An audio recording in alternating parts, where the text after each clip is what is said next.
있습니다. 느헤미야 5장 1절에서 5절까지 말씀을 보겠습니다. 5절까지만 보겠습니다. 5절까지 13절까지인데 오늘 5절까지만 보겠습니다. 우리 다 같이 말씀을 생각하시면서 같이 말씀을 읽겠습니다. 시작. 그때의 백성들이 그들의 아내와 함께 크게 부르짖어 그들의 형제인 유다 사람들을 원망하는데 어떤 사람은 말하기를 우리와 우리 자녀가 많으니 양식을 얻어먹고 살아야 하겠다 하고 어떤 사람은 말하기를 우리가 밭과 포도원과 집이라도 저당 잡히고 이 흉년에 곡식을 얻자 하고 어떤 사람은 말하기를 우리는 밭과 포도원으로 돈을 빚내서 왕에게 세금을 바쳤도다. 우리 육체도 우리 형제의 육체와 같이 같고 우리 자녀도 그들의 자녀와 같거늘 이제 우리 자녀를 종으로 파는도다.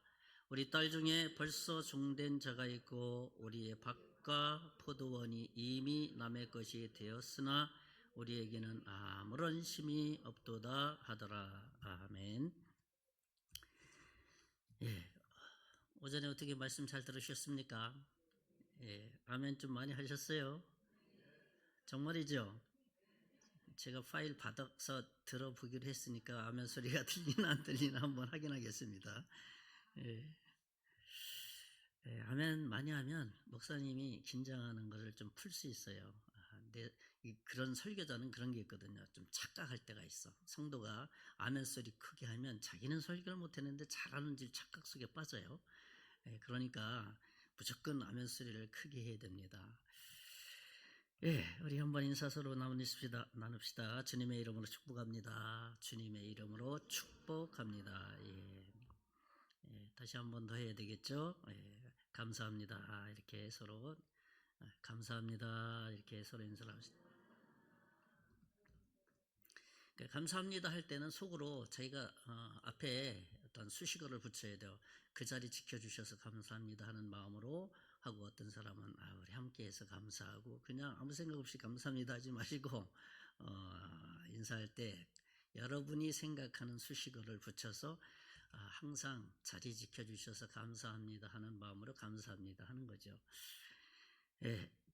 오늘은 이제 느헤미야 5장 지난 4장에서는 우리 대적들의 비웃음에 대해서 말씀을 좀 나눴고 오늘 이제 5장 말씀을 통해서 어떤 위기 중에 변화의 능력, 그러니까 위기 가운데 어떤 변화가 필요하다. 그래서 오늘 말씀의 제목은 영적 위기를 극복하려면 우리가 어떻게 위기들을 극복해야 될 것이냐 하는 말씀을 나누려고 하는 것이죠.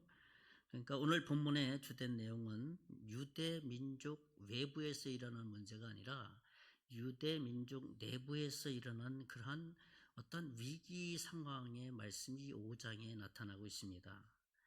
그 위기 상황 속에 있을 때 과연 위기를 어떻게 극복할 것이냐 하는 것은 굉장히 한 개인의 영성을 결정하게 되고요. 공동체로 말하면 한 교회의 그 부흥과 그 교회의 부흥을 결정하는 중요한 요소 중에 하나라고 말할 수가 있습니다. 그러니까 한 사람이 변화되면 내 자신의 영혼의 부흥이 일어나고 또 내가 속한 교회의 부흥이 일어나고 내가 속한 이 나라의 부흥이 일어난다는 거예요. 그러니까 우리는 신앙생활 할 때 너무 내 앞만 이렇게 바라보지 말고 거시적으로 멀리 바라봐야 돼요.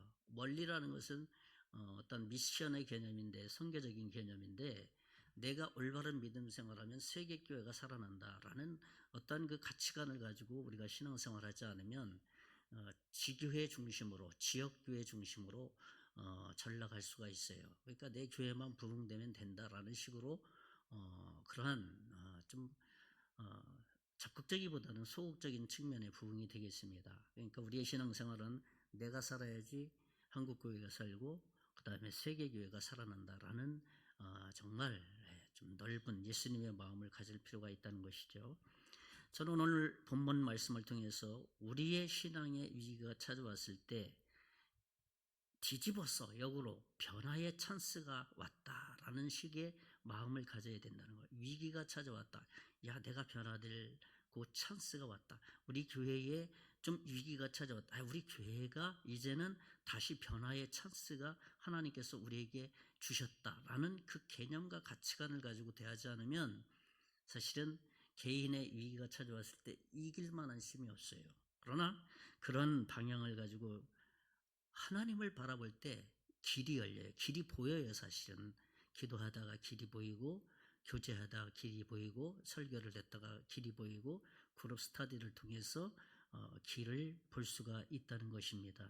우리에게 신앙의 위기가 찾아왔을 때 다시 한번 강조해서 말씀드립니다. 나에게 새로운 변화의 찬스가 찾아왔다. 찬스는, 기회는 잡으라고 있는 거예요. 그래서 기회는 앞뒤 좌우 다 있다고 그러지 않습니까? 그러니까 그 기회를 놓치지 말라고 하는 이유가 거기에 있는 것이죠. 어려움을 극복하는 그 과정에 변화가 일어난다는 거예요. 그렇죠? 우리가 어려움을 하나하나 극복해 나가는데 거기에 변화가 일어난다는 거예요. 가만히 앉아 있는데 변화가 일어날 수가 있어요? 망합니다. 그건 망하는 거예요. 가만히 앉아 있으면. 어려울수록 무릎을 꿇어야 되고, 어려울수록 말씀 안에 거해야 된다는 것이에요. 우리가 영적인 위기를 극복하려면 첫 번째 우리가 생각해야 될 게 뭐냐 하면 우리 내면의 부정적인 것을 인식해야 된다는 거예요. 인식한다는 것은 발견해내야 된다는, 찾아내야 된다는 거예요. 내가 어떤 부정적인 것들이 있는가, 내 안에 그런 것들을 일부러라도 찾아서 묵상하면서 나는 부정적인 생각을 무엇을 하고 있지? 라고 고민을 해야 된다는 것이죠. 우리 지난 사장에서 우리 말씀을 묵상하지 않았습니까? 대적들의 비웃음, 그 참 많은 유혹이 있었다고 그러지 않습니까? 3차 포로 돌아온 이스라엘 백성들, 유대 백성들이 성벽을 재건하는 가운데에 대적들의 방해, 비웃음, 그런 것들이 있었다라는 말씀이 지난 시간에 핵심적인 말씀입니다. 그러한 것이 외적인 문제라면 이제는 유대 백성 내면 속에 들어와서 문제가 발생되었다는 것입니다. 우리가 신앙생활을 하는데 외부로부터 당하는 어려움도 있지만, 그러나 더 심각한 것은 내부에서 일어나는 문제예요. 적은 멀리 있는 것이 아니라 항상 가까이 있다고 말하잖아요. 그죠? 그러니까 문제가 발생되는 것은 외부에서 막 이렇게 오는 것은 그것도 문제지만은, 힘들지만은, 그러나 내부에서 일어나는 그 문제들이 더 심각하다는 겁니다. 유대 백성들이 이제 정말 성벽을 건축하는 그 과정 가운데 이제 끝자락에 와 있는 그 찰나에 내부에 문제가 발생되기 시작했습니다. 극도의 불평과 원망이 터져 나오기 시작했습니다. 오늘 1절에서 5절까지 말씀을 보겠습니다. 우리 같이 또 한번 읽어보겠습니다. 5절까지. 빨간 언더라인 침대를 한번 생각하면서 한번 읽으면 더 좋을 것 같습니다. 다 같이 시작. 그때의 백성들이 그들의 아내와 함께 크게 부르짖어 그들의 형제인 유다 사람들을 원망하는데, 어떤 사람들은 말하기를 우리와 우리 자녀가 많으니 양식을 얻어먹고 살아야 하겠다 하고, 어떤 사람은 말하기를 우리가 바깥 포도원과 집이라도 저당 줍히고 이 흉년에 곡식을 얻자 하고, 어떤 사람은 말하기를 우리는 바깥 포도원으로 돈을 내어서 왕에게 세금을 바쳤도다. 여기까지 보겠습니다. 빨간 그 언더라인 쳐놓은 부분들 보면 어떤 사람들은 말하기를, 어떤 사람들은 말하기를, 어떤 사람들은 말하기를 하면서 이제 원망과 불평들이 각계각층에서 터져나오기 시작했다는 것입니다. 그렇죠? 1절, 2절, 3절, 4절 어떤 사람들이 처음에 막 이렇게 전제하고 있습니다. 그러니까 본문의 내용을 한마디로 말하면은 영적 위기의 상황이다라고 결론을 질 수가 있는 거예요. 이스라엘 백성, 유다 백성 내에 영적 위기 상황이 닥쳤다는 겁니다. 그들은 경제적으로 생활의 어려움이 이제는 극에 달하게 됐다는 것이에요. 그래서 분노가 막 폭발하기 일보 직전이었다는 거예요. 그들은 누구를 원망했습니까? 외부의 방해 세력에 대한 그때에 불평하지 않았어요. 바로 유대 민족 내의 형제끼리 일어나는 일들이에요. 지체들 간에 일어나는 일이에요. 1절에 보면 그 형제 유다 사람들을 원망하는데 그러잖아요. 그죠? 그 형제 유대 사람들을 서로 간에 분쟁이 일어난 거예요. 불평이 일어났다는 것입니다. 1절 앞부분에 그때의 백성들이, 이 그때라는 말은 무엇이냐면 이제 성벽 공사가 거의 끝나는 이 끝자락에 그 마지막 시점, 힘을 더 모아야 되고 마음을 더 모아야 되는 그 시점에 내부에 문제가 발생이 됐다는 것입니다. 여러분, 이 지점을 우리가 놓쳐서는 안 돼요. 항상 사탄은 완성이 되려고 할 그때의 찰나에 우리의 생각에 들어옵니다. 우리의 마음에 파고들고 옵니다. 우리의 정서에 파고들어와서 사탄이 약간의 스크러치를 내는 거예요. 흠집을 내서 뭔가 불평을 만들어내는 거예요. 평소에는 그 사람이 그럴 사람이 아닌데 이상하게 마음이 틀어지는, 그 다 사탄이 하는 일이에요. 그 이상하다고 생각하지 마세요. 그럴 때 평소에 말도 참 예쁘게 하셨는데, 참 점잖았는데, 참 굉장히 참 윤리도덕적이었는데, 그런데 항상 이야기가 뒷얘기가 들으면 그가 그랬대요, 그 사람이 그랬대요, 그런 말이 막 도는 거예요. 그럴 때 이상하게 여기면 안 돼요. 그럴 리가 있어? 그럴 사람이 아니야. 이거 이런 말 우리 좋은 것 같지만 이걸 다 거절해야 돼요. 사탄의 작업이 시작됐구나. 바로 글로 가야 돼요. 그쪽으로 안 가면 이제 문제가 발생되는 거예요. 소문이라는 건 소문이에요. 그러니까 소문은 결국은 10%만 믿으면 돼요. 90%는 가짜라고 생각하면 돼요. 야, 이상하네 그러지 마시고, 야, 사탄이, 야, 얘가 또 장난을 시작했구나. 그럼 우리 뭐 해야 됩니까? 그럴 때 뭐 해야 돼요? 기도해야 돼요. 그럴 때일수록 우리는 길을 막아야 되는 거야. 그래? 뭐라 그래? 누가 뭐라 그래? 그럴 때 길을 막아야 되고, 오히려 겸손하게 무릎 꿇고, 하나님, 평소에 그 집사님은, 그분은 그런 분이 아니었습니다. 사탄이 그 마음속에서 떠나가게 해주십시오. 내가 예수 그리스도로 명하나니 이 악마 사탄아 떠나갈지어다 라고, 이렇게 우리의 자녀된 이 강력한 하나님의 주신 능력을 사용해야 돼요. 자녀가 권세가 있는데 왜 사탄을 물리칠 수가 없어? 우리 기도할 때 그런 능력을 사용하지 못하면 어디다 쓸 거예요? 우리 자녀된 권세 자랑하는 데 쓸 거예요? 아니잖아요. 저는 목사라 할지라도 목사라는 것 때문에 권위를 내세우려고 하려고 그럴 때 종종 나오거든요. 목사한테 그렇게 해? 그럼 이 순간, 말을 하는 순간에 저는 사탄의 한 부분을 이미 오픈해 놓은 거예요.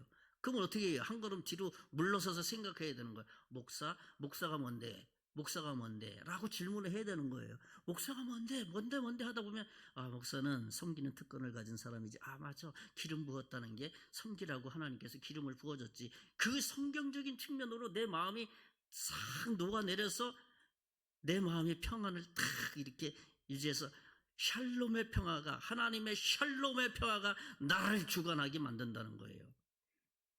그렇지 않으면은 말하기 좋아하고 소문내기 좋아하게 되면은 말은 잘하는 것 같아 내 마음의 평강이 없어. 그렇죠? 우리 다 경험자잖아요. 저도 그런 경험 굉장히 많이 했습니다. 그래서 하나님 앞에 그러한 일들이 발생될 때 어떻게 하라고요? 무릎 꿇어야 돼요. 기도해야 됩니다. 무릎 꿇고 기도해야 돼요. 기도가 정말, 기도 외에는 이런 종류가 나갈 수 없느니라. 예수님께서 말씀하신 것처럼 무릎 꿇는 사람을 당할 자가 없는 거예요. 기도하는 자를 누가 막아낼 수 있어요? 기도할 때 영적인 시야가 열려요. 기도할 때 성경을 이해할 수 있는, 말씀을 간파할 수 있는 영적인 시야가 열리게 된다는 겁니다. 공부 잘한다고 박사학위 10개, 20개 아무리 따보세요. 안 열리는 거예요. 전도도 마찬가지고요. 전도 아무리 전도 세미나 10번, 20번 들어봐요. 그러면 10번, 20번 들은 만큼 전도 현장에 몇 년 가서 정말 묵묵하게 전도해봤냐. 저는 전도하는데 20년 이상 현장에서 바닥서부터 사람들과 싸우다 보니까 저는 스스로 하나님이 저에게 박사학위, 전도 박사학위를 몇 개 주셨어요. 전 그런 자부심으로 당당하게 말합니다. 예수님에 대해서. 예수 그리스도의 십자가에 대해서 당당하게 말합니다. 구원에 대해서, 죄의 문제에 대해서, 구원에 대한 확신에 대해서 예수 그리스도의 말씀 앞에서 당당하게 말합니다. 그리고 그 말씀 앞에 그 한 사람이 굴복되기까지, 어떤 사람은 1개월, 어떤 사람은 1년, 어떤 사람은 3년에 걸쳐서 이 복음으로 전쟁을 하는 거예요. 우리에게 주어진 요한복음 1장 12절, 영접하는 자 곧 그 이름을 믿는 자에게는 하나님의 자녀가 되는 뭐를 줬다고요? 권세. 하나님의 권세. 권세는 다 포함되는 거예요. 믿음으로 하게 되면은. 그렇습니다. 그 권세를 마음껏 활용해야 합니다. 우리 본문 5절 말씀을 다시 한번 읽어봅시다. 5절 말씀 다 같이 시작. 우리 육체도 우리 형제의 육체와 같고 우리 자녀도 그들의 자녀와 같거늘 이제 우리 자녀를 종으로 파는도다. 우리 딸 중에 벌써 종된 자가 있고 우리의 밭과 포도원이 이미 남의 것이 되었으나 우리에게는 아무런 힘이 없도다 하더라. 이 5절 말씀 보면은 이제 성벽을 공사하면서 농사일을 제대로 돌볼 수도 없었고요. 그로 인해서 바사 왕국의 바벨론에 어떻게 세금도 바쳐야 되는 거거든요. 포로 유대 민족이 항상 포로 되었던 그 나라의 조세를 바쳤잖아요. 그렇죠? 세금도 또 바쳐야 되는 거예요. 어려움이 많이 생기는 것이요. 그래서 돈 많은 자기 유대 민족 사람들에게 밭을 팔고 포도원을 팔고 전당을 잡히고 세금도 내야 되고 겨우 먹고 사는 일에 참 어려웠습니다. 처음에는 참 견뎌낼 수 있었지만 이 일들이 반복되는 일이 돼버리니까 이제는 너무 힘들어서 자기 딸까지 팔아서 그 문제를 해결하는 이 사태에 벌어지고 만 겁니다. 그러니까 자기 민족 내에서 소위 오늘날로 말하면 인신매매까지 이렇게 일어난 거예요. 자기 딸을 팔아서 세금을 내고 자기 딸을 팔아서 자기가 먹고 사는 일들이 이 5장에서 벌어지고 있는 거예요. 사실 이 히브리 민족 내에서는, 유대 민족 내에서는, 이스라엘 백성 내에서는 어떠한 율법적인 기준이 있지 않습니까? 저당을 잡거나 노예로 넘기는 일이 금지되어 있습니다. 출애굽기 22장 25절이나 레위기 25장 36절에서 39절 사이에는 그 기준을 명확하게 말하고 있어요. 그 중에서 한 절을 한번 제가 읽어드립니다. 레위기 25장 39절에 보면 내 동족이 비난하게 되어 내게 몸이 팔리거든 너는 그를 종으로 부리지 말고, 팔렸더라도 종으로 인격을 존중해 주라는 거예요. 종으로 부리지 말라는 거예요. 이것은 그들의 신앙에 문제가 생겼다는 거예요. 이스라엘 백성들이 이제 성벽을 완공해 가는 이제 마지막 완공식을 앞둔 그 사이에 사탄이 그 사람들 내면 한 사람 한 사람에 들어가서 경제적인 문제를 통해서 정말 얼마나 딱 맞아떨어집니까? 불평하게 딱 맞아떨어지는 상황이 지금 조성되어 있지 않습니까? 이런 가운데 불평 안 할 사람 나와보라 그래요. 없단 말이에요. 그런데 사탄은 그 기회를 딱 타서 아주 그 마음을, 불평할 수 있는 최고의 마음을 고도로 올려놓는다는 거예요. 문제가 발생된 거죠. 이스라엘 신앙 공동체에 문제가 발생됐다는 겁니다. 한마디로 하나님 중심적으로 살아가야 될 그들에게 하나님을 경외하는 것, 하나님을 의뢰하는 것이 두 번째로 밀려난 거예요. 첫 번째에서 하나님 두려워하지 않는 쪽으로 가버린 거예요. 불평불만하다 보니까 하나님이 어디 있어 하면서. 그렇습니다. 우리의 내면에 위기가 찾아왔다면 우리는 반드시 어찌할 수 없는, 불평할 수 없는 그 상황이지만 우리는 어떤 믿음의 그 시야를 가지고 이 어려운 상황을 타개해 가야 되느냐, 믿음으로 타개해 가야 되느냐 하면 지금이 바로 내가 변화될 때이다. 이 과정을 내가 믿음으로 이 문제를 해결해 가야 되겠다라고 믿음의 마음을 굳게 잡고 있어야 돼요. 그리고 그 집중은 나 외에 다른 데를 바라봐서는 안 돼. 그때만큼 오직 자기만 바라보면서 사탄이 내 속에 들어올 정도로 내가 이 신앙이 지금 어떻게 해요? 나는 나름대로 믿음이 좋다고 말하지만은 이미 사탄이 내 마음을 지배할 정도로 내 믿음이 약해져 있다는 증거예요. 그것을 그 지점들을 우리가 명확하게 볼 때 이제 하나님 앞에 겸손해질 수 있어요. 하나님, 저를 살려주세요. 하나님, 제 마음속에 이렇게 부정적인 때가 제 생애에 없었던 것 같습니다. 정말 제가 생각해도 불평할 수밖에 없지 않습니까? 이런 상황이 있는데 불평하지 않는 사람이 있으면 나와보라고 했어요. 하나님 정말 계신 거 맞아요? 자기 속에 있는 마음을 다 털어놔야 되잖아요. 하나님 앞에. 하나님 앞에 나가서 심지어는 하나님을 향해서 쌍욕을 해도 하나님은 영향을 받지 않는 분이 하나님이세요.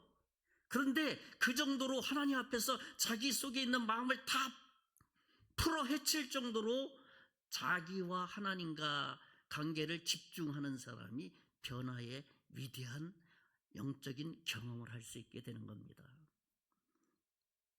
대부분 우리는 거룩해서 하나님 앞에 자기 속사정을 꽁꽁 몰아대고 자기 속사정을 말씀 안 드려요. 하나님, 누구를 향해서 제가 미워하는데요. 저는 자백기도라는 것을 말씀을 통해서 배우고 나서는 하나님 앞에 기도할 때 있습니다. 하나님, 저는 땡땡이 목사님을 굉장히 시기하고 질투해서 얼굴만 봐도 피해가고 싶습니다. 제 마음과 정서에 제가 하나님 앞에 다루었던 내용들이에요. 이런 것들이. 땡땡이 목사님, 나보다 나이도 적고 말이야. 아는 척은 혼자서 다 하는 것 같은데 괜히 그 앞을 지나가면 땡땡이 목사님 앞에 지나가면 겉으로는 웃지만은 속으로는 이 나쁜 놈 말이야. 우리 교회에서 나가라 이놈아.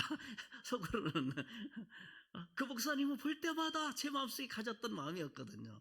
제가 하나님 앞에 그 문제를 자백하면서 다뤘던 문제예요. 요한일서 1장 9절 말씀 가지고.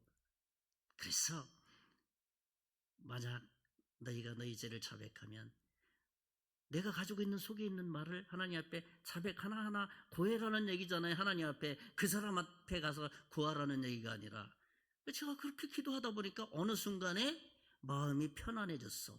어느 순간에 땡땡이 목사님을 향한 사랑의 마음이 생겼어. 그래서 어느 순간에 그 땡땡이 목사님 옆을 지나가는 게 편해졌어. 그리고 나서 하나님께서는 이제 마음의 평정이 왔지 않냐. 가서 잘못했다고 빌어라 이놈아. 응? 그래서 기도하면서 어느 목사님을 제가 이렇게 교제할 수 있는 아침 경건의 내용을 서로 나누는 시간이 되었습니다. 그때 목사님, 저 이거 제가 말하는 거 제가 말할 때 저 용서해 줘야 됩니다 하고 그 목사님도 기도하시는 분이고 같이 경건의 삶을 하는 목사님이니까 그럼요 뭐 제가 다 들어. 사실은요 제가 목사님을 향해서 이런 마음이 있고 사실 옆에 지나치기도 싫고 너무 똑똑한 체 하는 것 같아서 굉장히 마음이 불편했습니다. 그런 마음을 제가 많이 가지고 기도했는데 그래도 목사님께 직접 말씀드려서 용서를 제가 받아야 되는 것 같습니다.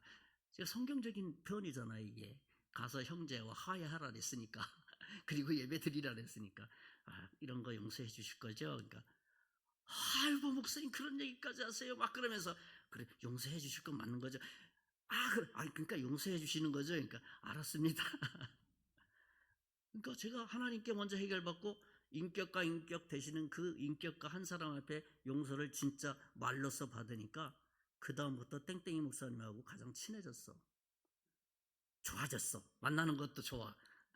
말하는 것도 좋아. 할 얘기를 서로 많이 해. 우리가 신앙생활은 정말 리얼한 거예요. 재밌는 거예요.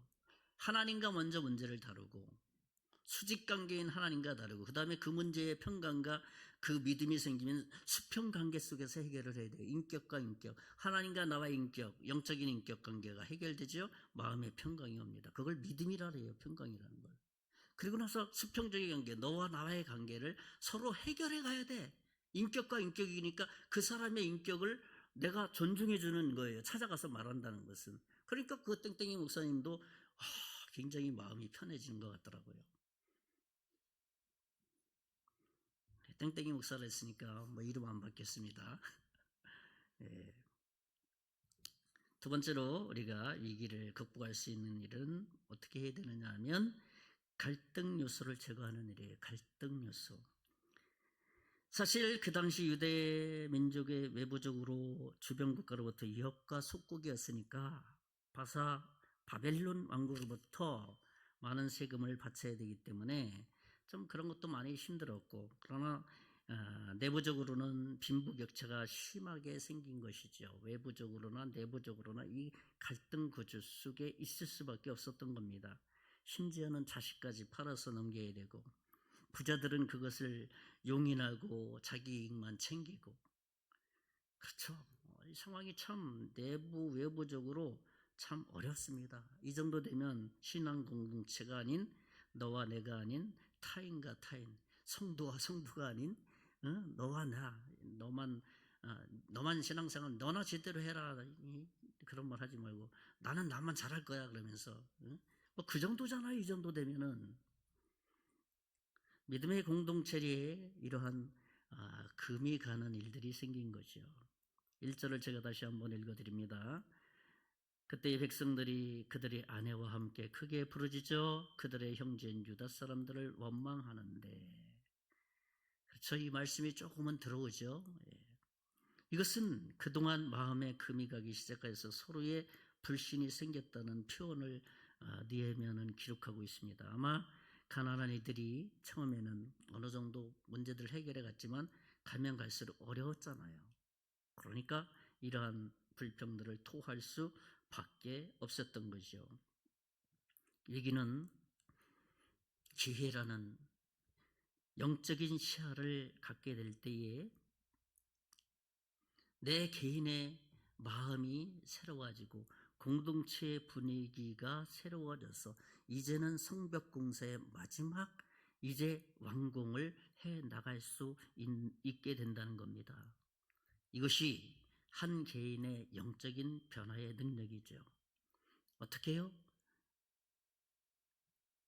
갈등 요소를 찾아서 제거를 해야만이 한 단계 성숙한 길로 나갈 수 있기 때문에 그런 것이죠. 이사야서 41장 10절을 제가 한번 읽어드리겠습니다. 이건 같이 한번 읽어보겠습니다. 다 같이 크게 시작.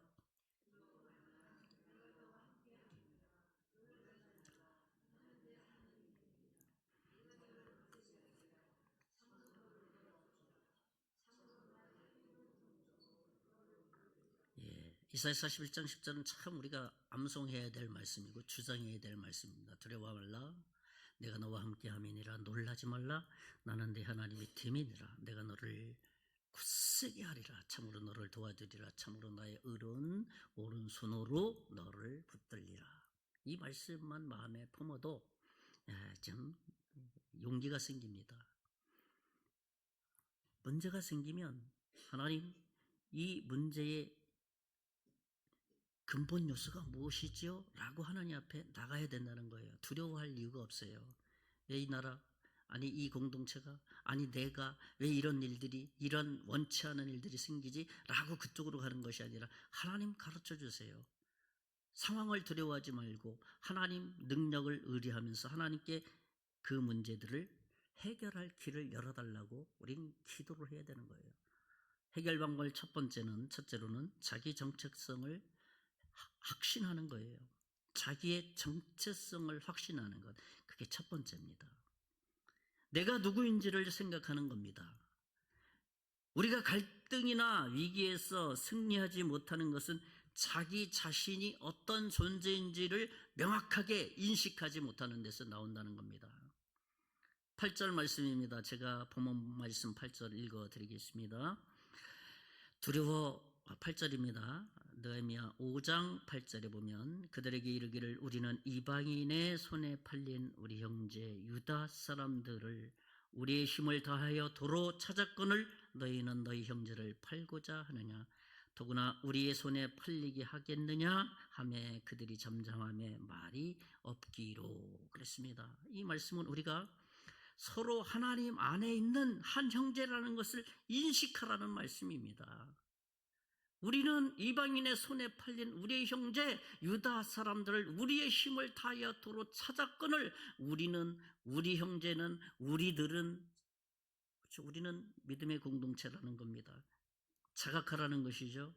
우리는 구원받은 하나님의 자녀라는 거예요. 우리가 누구냐? 여호와 하나님 야훼 하나님을 믿는 전능하신 하나님을 믿는 하나님의 백성 아니냐, 택민이 아니냐, 우리가 스스로 자부하고 있지 않냐, 하나님께서 우리를 특별히 선택하여 구별할 민족이 아니냐. 그런데 지금은 이런 상황이 있지 않느냐라고 말하고 있는 겁니다. 우리 공동체에 우리 개인에 문제가 생기지 않는 사람 한 사람도 없어요. 교회 공동체에 문제가 생기지 않는 교회들이 어디 있어요? 그러나 그 교회가 부흥하느냐 부흥하지 못하느냐는 이 문제를 제대로 다루지 않기 때문에 부흥하느냐 부흥하지 않느냐의 그 기로에 놓여 있는 거예요. 첫째는 너는 누구냐 이거예요.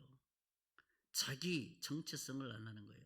나는 예수 그리스도를 구세주와 주로 내 마음속에 내가 주인 행사하면서 정말 앞뒤 가리지 않고 앞뒤 아무것도 모르면서 날고 뛰던 내가 예수님을 만나니까 내 안에 예수님을 주인으로 모시고 나니까 주님께서 하시는 말씀만 들으려고 하니까 그분의 말씀에 순종하는 사람이 되었다. 그게 거듭난 사람의 모습이잖아요. 이전의 모습은 망나니처럼 날뛰면서 오직 다구다구 하면서 나만 위해서 살았던 그런 존재가 이제는 다구다구가 하나님을 위해서 하나님의 영광을 위해서 주님의 일을 위해서 복음이 증거되는 일을 위해서 제가 해야 될 게 무엇입니까? 라는 것으로 바뀌지 않았습니까? 너는 누구냐라고 질문했을 때 나는 2000년 전에 죽으신 예수 그리스도를 구세주와 주로 믿은 하나님의 존귀한 자녀 아닙니까? 구원받은 백성 아닙니까? 그게 저입니다. 그런데 지금 이런 문제가 발생됐는데 그게 큰 대수이겠습니까? 라고 나의 정체성을 확인하는 순간 갈등의 요소를 제거할 수 있는 겁니다. 두 번째로는 뭐냐 하면 하나님을 정말 경외하는 겁니다. 하나님을 경외한다는 것은 어떤 말이냐 하면 경외한다는 그 말 속에 숨겨져 있는 것은 하나님을 두려워할 줄 아는 사람이에요. 그게 경외라는 말의 의미예요. 위기에서 승리하지 못하는 또 하나의 이유 중 하나는 하나님을 경외하지 않기 때문에 그렇습니다. 하나님의 현현, 소위 좀 신학적인 표현, 현현, 하나님이 지금 이 순간에 여기에 계신다라는 게 현현이거든요. 하나님이 지금 나와 함께 있다. 하나님의 나의 일거수일투족, 나의 마음 생각을 다 보고 계시다라는 이 현현의 하나님을 인식하게 될 때 그 사람을 소위 우리는 말하기를 하나님을 경외하는 사람이다 라고 말할 수 있는 것이죠. 우리 5장 9절 말씀을 같이 한번 읽어보겠습니다. 다 같이 시작. 내가 또 이르기를 너희의 소행이 좋지 못하도다. 우리의 대적 이방 사람의 비방을 생각하고 우리 하나님을 경외하는 가운데 행할 것이 아니냐. 그렇죠. 여기서 내 소행이 좋지 못하기 때문에 우리 하나님을 경외해야 되지 않겠느냐? 우리 중에 어려움 당하지 않는 사람 누가 있냐? 조금은 차등은 있다. 돈이 좀 있는 사람 좀 여유가 있지만은 그들도 좀 약간 하나님을 좀 경외하지 못하니까 어려워지니까는 자기 주목, 자기 안에 있는 것만 붙들고 있으려고 하는 그 죄성을 발휘했을 뿐이다. 다 하나님의 자녀다. 우리는 믿음의 공동체다. 하나님 경외하는 쪽으로 우리 좀 시선을 바꿔보자. 느헤미야가 지금 유대 백성들을 향해서 다시 정체성과 더불어서 우리의 바라봐야 될 그 시선을 고정시켜주고 있는 거예요. 하나님을 경외합시다. 하나님을 의뢰합시다. 하나님을 두려워합시다. 그렇게 장애 요소를 극복하는 방법을, 방향을 알려주는 겁니다. 마지막 세 번째로, 서로 사랑 안에서 짐을 져주는 겁니다. 갈등의 요소를 제거하는 첫 번째 뭐라 그랬습니까? 자기 정체성 인식하는 것. 두 번째는 하나님을 경외하는 것. 이제 세 번째는 서로 사랑 안에서, 사랑은 예수님이잖아요. 예수 안에서 서로의 아픈 부분을 감싸주고 어려운 짐을 져주는 것을 말합니다. 이것은 모든 것이 하나님으로부터 왔다는 믿음의 행동이에요. 다 하나님이 도와주셔서 하는 일이다. 우리가 소유하고 있는 모든 것이 다 내 것이 아니라 하나님의 것이다. 하나님으로부터 왔다. 그랬을 때에 부자도 마음이 녹아내리고요. 가난했던 자기도 딸도 팔아서 어려운 문제들 해결했던 그 일들도 하나님이 도와주실 것이라는 믿음, 이 수평형으로 다시 이렇게 쫙 오게 된다는 겁니다. 하나님을 경외하는 마음으로. 하나님이 만물을 창조하셨기 때문에 그렇습니다. 우리는 단지 주님의 것을 관리하는 청직이라는 이 청직이 개념을 가지고 하나님 앞에 서게 되면 물질의 문제를 정말 해결할 수 있다는 것이죠. 신명기 8장 18절에 부와 기가 다 주께로부터 왔다고 말했습니다. 오늘 본문 말씀 느헤미야 5장 10절에서 13절 말씀 제가 차근차근 읽어드리겠습니다. 10절에서 12절까지 한번 잘 들어보세요. 나와 내 형제가 종자들도 역시 돈과 양식을 백성에게 구워 주었거니와 우리가 그 이자 받기를 그치자. 그런즉 너희는 그들에게 오늘이라도 그들의 밭과 포도원과 감람원과 집이며 너희가 구워준 돈이나 양식이나 새 포도주나 기름의 100분의 1을 돌려보내라 하였더니 12절 그들이 말하기를 우리가 당신의 말씀대로 행하여 돌려보내고 그들에게서 아무것도 요구하지 아니하리이다 하기로 내가 제사장들을 불러 그들에게 그대로 행하겠다고 맹세하게 하고 돌아왔죠? 좀 마음이 돈 많았던 사람이 높았었는데 가난한 사람은 바닥까지 쳤는데 하나님 경외하는 쪽으로 오니까 이렇게 수평이 맞춰지잖아요. 하나님 향하자. 또 제사장 불러서 너희들 서로 맹세해라. 도장을 찍어라. 요즘 말로 이렇게 도장 찍고 복사까지 다 하는 거잖아요. 그죠? 그것을 얘기하는 겁니다. 우리가 갈등 요소를 해결하는 방법들을 말씀 안에서 정확하게 하나씩 찾아낼 때에 왜 이런 문제가 생겨요? 라는 퀘션에서 벗어날 수 있어요.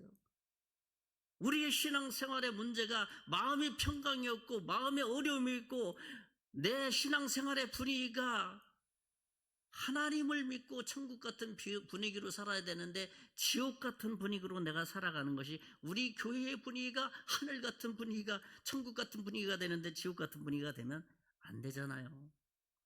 바로 이 말씀에 내가 진짜 깊이 절여 있을 때 성령 하나님이 작업하게 하기 시작하신다는 겁니다. 그래서 그 사람이 얼마만큼 어려웠으면 그런 말을 했을까?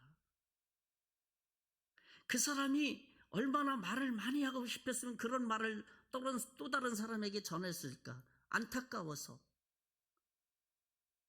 거기를 볼 수 있어요. 거기를. 그 마음을 서로 딱 연계될 때 사랑의 짐을 져지게 되고 예수 그리스도 안에서 하나님 안에서 믿음이 더 견고하게 서로들 쌓여지게 된다는 겁니다. 그게 믿음의 분위기예요. 그게 교회의 분위기고 교회 부흥의 분위기입니다.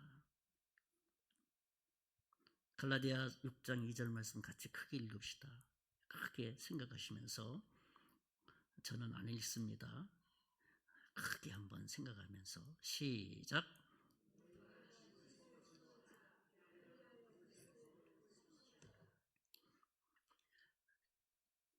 제가 한번 읽어보겠습니다. 너희가 짐을 서로 져주십시오. 그리하면 그리스도의 법을 성취할 겁니다. 맞습니까?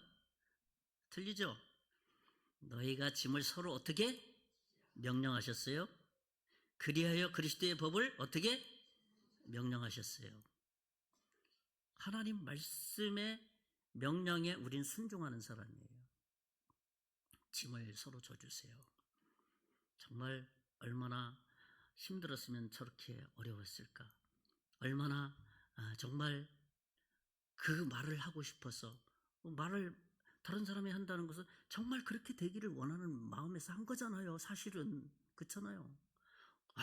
나도 저런 열정을 가져야 되는데 그것이 이렇게 서로 다 맞아떨어지게 되면은 그것이 서로에게 사랑의 짐을 서로 져지게 돼서 미안합니다, 죄송해요, 우리 기도하면서 다시 힘을 더 내봅시다 라고 하면서 서로 토닥토닥 해주면서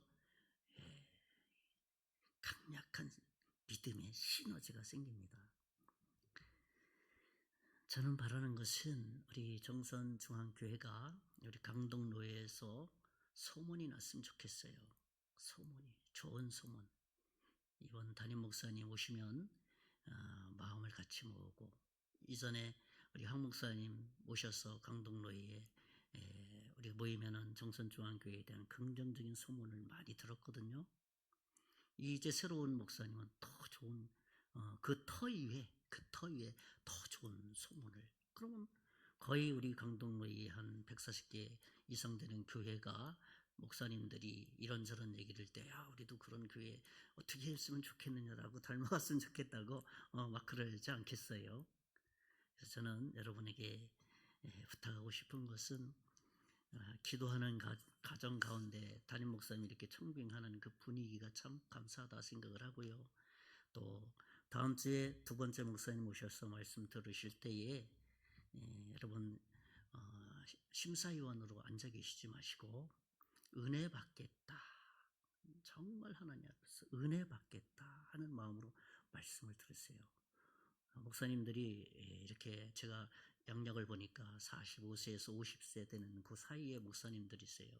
그러니까 지금 이렇게 열정이 있지 않어요? 그 정도 되면은 얼마나 많이 여기 와서 설교 한번 하려고 그러는데 일주일 준비해가지고 왔겠어요. 한두 달 해서 말이에요. 지금 막 해가지고 몇 번 또 원고 읽어보고 몇 번 정선에 있는 정선중앙교회가 조금 이렇게 멀긴 한데 내가 거기 가서 설교를 해야 되는데 그 목사님들이 얼마나 많이 기도했겠어요. 설교 원고 얼마나 많이 반복해서 읽어봤겠어요.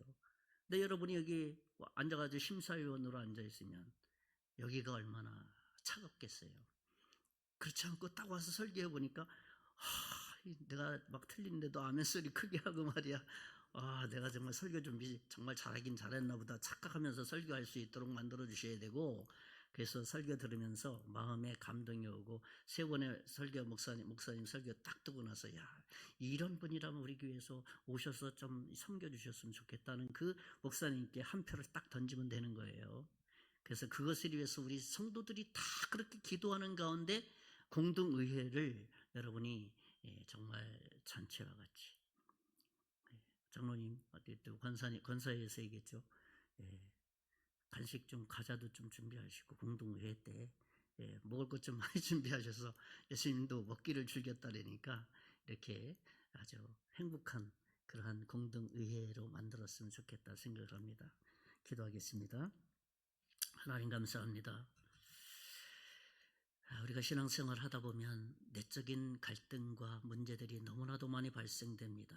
그러나 감사한 것은 그때그때마다 우리가 무릎 꿇을 수 있었기에 성장할 수 있었고, 이 단순한 사탄의 유혹은 창세기 3장부터 지금도, 아니 앞으로 예수님 다시 올 때까지 그 방법은 바뀌지 않는다는 것을 알면서도 우리가 넘어지는 때가 얼마나 많은지 모릅니다.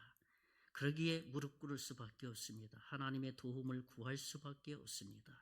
사랑하는 모든 성도들, 어려움이 찾아왔을 때 가장 낮은 것을 볼 수 있도록, 그리고 빌립보서 4장 6, 7절 말씀대로 정말 하나님 앞에서 아무것도 염려하지 말고 모든 일에 기도와 간구로 너의 구할 것을 감사함으로 하나님께 아뢰면 평강의 하나님께서 너희 마음과 생각을 지키신다는 그 약속을 붙들고 기도할 수 있는 사랑하는 모든 성도들 되게 해 주시옵소서.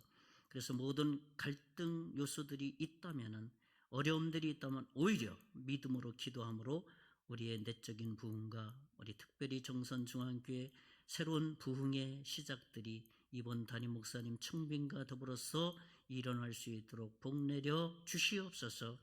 이제는 우리 주 예수 그리스도의 은혜와 하나님의 극진하신 사랑과 성령님의 감화 감동, 역사, 위로, 충만하심이 오늘 하나님의 자녀로 어려움이 닥칠 때 믿음으로 해결하기를 원하는 사랑하는 성도들 머리 위에, 가정 위에, 사업 위에, 앞으로 예수 믿고 구원받을 하나님의 자녀 위에, 특별히 우리 정선 중앙교회 위에 이제로부터 영원토록 함께 계실지어다. 아멘. 주님.